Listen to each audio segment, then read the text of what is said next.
வணக்கம். இன்றைய செய்திகள். அடுத்த ஆண்டு மார்ச் மாதத்திற்குள் தெற்கு ரயில்வேயில் 593 ரயில் நிலையங்களிலும் கண்காணிப்பு கேமரா இருக்கும் என்று தெற்கு ரயில்வே பொது மேலாளர் RN சிங் தெரிவித்துள்ளார். இஸ்ரேலின் அயன் டோம் போல் இந்தியாவின் வான்பரப்பை பாதுகாக்க சுதர்சன சக்ரா திட்டம் தயாராகி வருவதாக பிரதமர் நரேந்திர மோடி தெரிவித்துள்ளார்.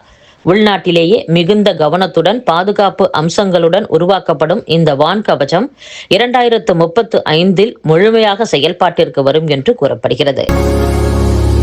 ஆட்சியில் தொடர்வதற்காக பாஜக எத்தகைய சீர்கேட்டிலும் ஈடுபடும் என்று காங்கிரஸ் தலைவர் மல்லிகார்ஜுன கார்கே கடுமையாக விமர்சித்துள்ளார்.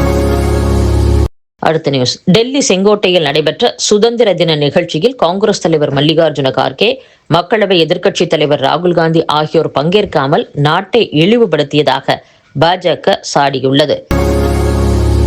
ஜம்மு காஷ்மீரின் கிஸ்துவார் மாவட்டத்தில் உள்ள சோசிட்டி கிராமத்தில் மேக வெடிப்பால் ஏற்பட்ட பெரு வெள்ளம் மண் சரிவில் சிக்கி உயிரிழந்தோர் எண்ணிக்கை 60ஆக உயர்ந்துள்ளது. அத்துடன் மாயமான 69 பேரை தேடும் பணி தொடர்ந்து வருகிறது. ஆகஸ்ட் மாதத்தில் ரஷ்யாவிடம் இருந்து ஒரு நாளைக்கு இந்தியா இறக்குமதி செய்யும் கச்சா எண்ணெய் 20 லட்சம் பீப்பாயாக அதிகரித்துள்ளது. உக்ரைனுடன் போரில் ஈடுபடும் ரஷ்யாவிடமிருந்து கச்சா எண்ணெய் இறக்குமதி செய்வதாக குற்றம் சாட்டி இந்திய பொருட்கள் மீது ஏற்கனவே விதித்த 25% வரியுடன் கூடுதலாக 25% வரியை அமெரிக்கா அண்மையில் விதித்தது. இந்த சூழலில் அமெரிக்காவின் கடும் எதிர்ப்புக்கு மத்தியில் ஆகஸ்ட் மாதத்தில் ஒரு நாளைக்கு 20 லட்சம் பீப்பாய் கச்சா எண்ணெயை இந்தியா இறக்குமதி செய்துள்ளது. கடந்த ஜூலை மாதத்தில் ஒரு நாளைக்கு ரஷ்யாவிடமிருந்து 16 லட்சம் பீப்பாய் கச்சா எண்ணெயை இந்தியா இறக்குமதி செய்த நிலையில் இம்மாதம் இந்த எண்ணிக்கை அதிகரித்துள்ளது.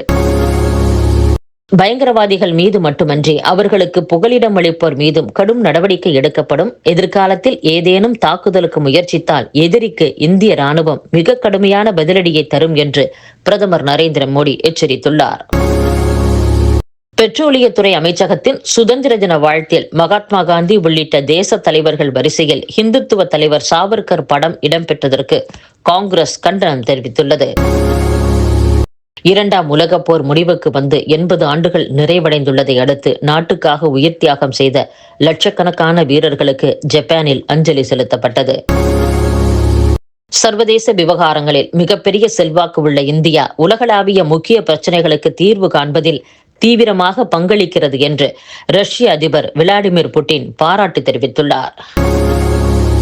அமெரிக்க தலைநகர் வாஷிங்டனில் குற்ற அவசர நிலை அறிவித்து நகர காவல்துறையை டொனால்ட் ட்ரம்ப் கைப்பற்றியதை எதிர்த்து அந்த நகரின் மாநகராட்சி வழக்கு தொடர்ந்துள்ளது. குவைத்தில் விஷ சாராயம் குடித்து 13 பேர் உயிரிழந்துள்ளனர்.